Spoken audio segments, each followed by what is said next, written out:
Versus governor ಸಂಘರ್ಷದ ಮಧ್ಯೆ ಚಹಾಕೂಟ. ರಾಜ್ಯಪಾಲರ ಚಹಾಕೂಟದಲ್ಲಿ ಸಿದ್ದರಾಮಯ್ಯ ಭಾಗಿಯಾಗಿದ್ದಾರೆ. ಗಣರಾಜ್ಯೋತ್ಸವ ಪ್ರಯುಕ್ತ ಲೋಕಭವನದಲ್ಲಿ ಚಹಾಕೂಟ ಆಯೋಜನೆ ಮಾಡಲಾಗಿತ್ತು. ಸಂಘರ್ಷದ ನಡುವೆ ಚಹಾಕೂಟದಲ್ಲಿ ಸಿಎಂ ಭಾಗಿಯಾದರು. ಅಧಿವೇಶನದಲ್ಲಿ ಭಾಷಣ ಓದೋದಕ್ಕೆ ರಾಜ್ಯಪಾಲರು ನಿರಾಕರಿಸಿದ್ರು. ರಾಜ್ಯಪಾಲರಿಗೆ ಕಾಂಗ್ರೆಸ್ ಶಾಸಕರು ಅಡ್ಡಿಪಡಿಸಿದ್ರು. ನಾಳೆ ಲೋಕಭವನಕ್ಕೆ ಮುತ್ತಿಗೆ ಹಾಕೋದಕ್ಕೆ ಕೂಡ ಸರ್ಕಾರದ ನಾಯಕರು, ಕಾಂಗ್ರೆಸ್ ನಾಯಕರು ಸಿದ್ಧವಾಗಿದ್ದಾರೆ. ಇದರ ನಡುವೆ ಲೋಕಭವನದ ಚಹಾಕೂಟದಲ್ಲಿ ಸಿದ್ದರಾಮಯ್ಯ ಅವರು ಭಾಗಿಯಾಗಿದ್ದಾರೆ. ಸಂಪ್ರದಾಯದಂತೆ ರಾಜ್ಯಪಾಲರನ್ನ ಭೇಟಿಯಾಗಿದ್ದಾರೆ ಸಿಎಂ.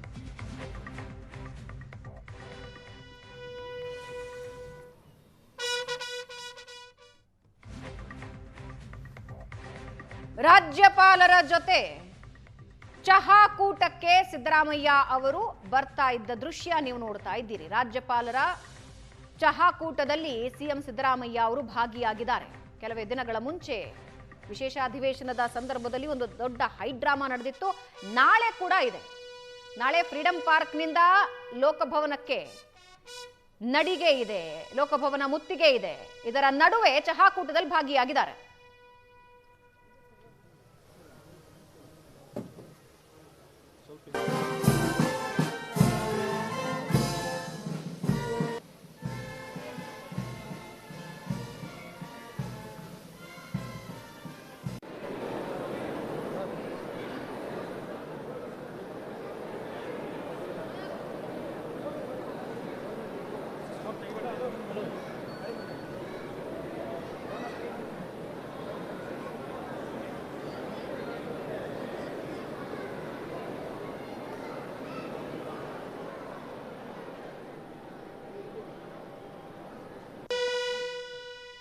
ಚಹಾಕೂಟದಲ್ಲಿ ಭಾಗಿಯಾಗಿದ್ದಾರೆ ಸಿಎಂ ಸಿದ್ದರಾಮಯ್ಯ. ದೃಶ್ಯದಲ್ಲಿ ನೀವು ನೋಡ್ತಾ ಇದ್ದೀರಿ. ಇವತ್ತು 5:30ಕ್ಕೆ ಚಹಾಕೂಟ ಆಯೋಜನೆಯಾಗಿತ್ತು.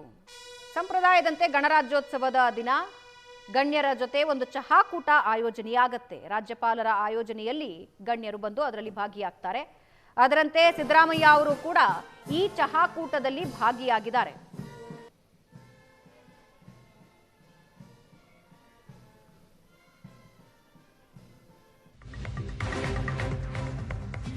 ರಾಜ್ಯದಲ್ಲಿ ಸರ್ಕಾರ ವರ್ಸಸ್ ಗವರ್ನರ್ ಮಧ್ಯೆ ಸಂಘರ್ಷ. ಗಣರಾಜ್ಯೋತ್ಸವದಲ್ಲಿ ಪ್ರಸ್ತಾಪ ಆಗಿಲ್ಲ.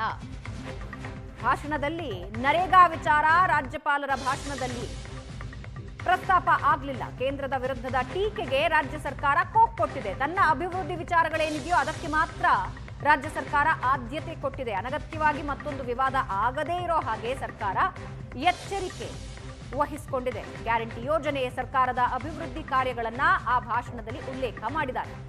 ಸರ್ಕಾರ ಕೊಟ್ಟ ಭಾಷಣ ಯಥಾವತ್ ರಾಜ್ಯಪಾಲರು ಓದಿದ್ದಾರೆ. ಜಂಟಿ ಅಧಿವೇಶನದಲ್ಲಿ ಭಾಷಣ ಮಾಡದೆ ಗವರ್ನರ್ ತೆರಳಿದ್ರು. ಕೇಂದ್ರದ ವಿರುದ್ಧ ಟೀಕೆ ಭಾಷಣವನ್ನ ರಾಜ್ಯಪಾಲರು ಮಾಡಿರಲಿಲ್ಲ. ಆದರೆ ಗಣರಾಜ್ಯೋತ್ಸವದ ಸಂದರ್ಭದಲ್ಲೂ ರಾಜ್ಯ ಸರ್ಕಾರ ಆ ವಿವಾದ ಎಳ್ಕೊಂಡು ಬರಲಿಲ್ಲ.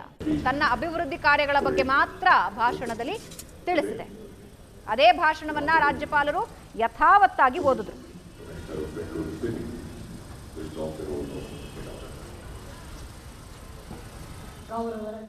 राज्य प्रतिवर्ष सार्वजनिक कल्याण के लिए विशेष रूप से रुपए 1.1 लाख करोड़ व्यय कर रहा है।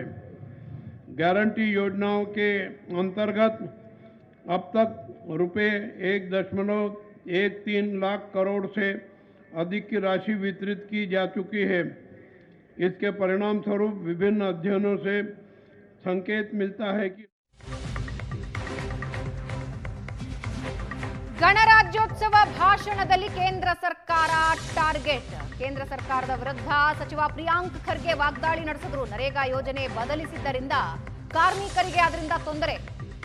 ಕಾರ್ಮಿಕರ ಜೀವನದ ಜೊತೆ ಕೇಂದ್ರ ಸರ್ಕಾರ ಚೆಲ್ಲಾಟ ಆಡ್ತಾ ಇದೆ. ಶ್ರೀರಾಮ್ಜಿಯಲ್ಲಿ ಗುಲಾಮಗಿರಿ ಕೆಲಸ ಮಾಡಬೇಕಾಗುತ್ತೆ. ಕೇಂದ್ರ ಸರ್ಕಾರದ ವಿರುದ್ಧ ಪ್ರಿಯಾಂಕ್ ಖರ್ಗೆ ವಾಗ್ದಾಳಿ ನಡೆಸಿದ್ದಾರೆ.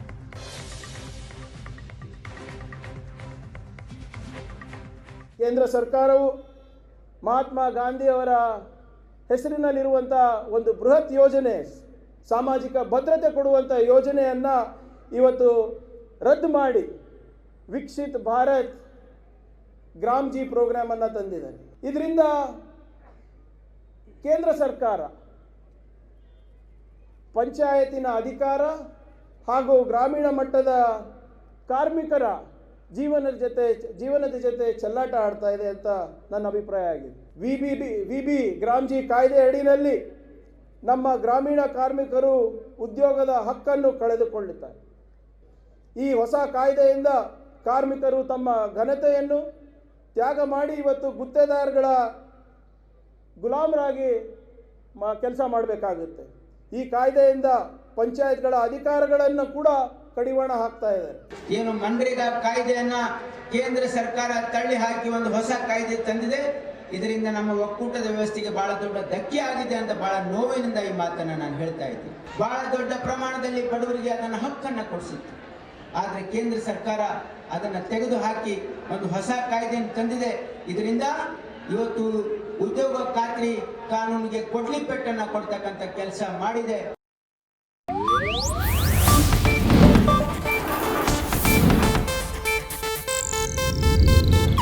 ಇದು ಏಷ್ಯಾನೆಟ್ ನ್ಯೂಸ್ ನೆಟ್ವರ್ಕ್ ಪ್ರಸ್ತುತಿ.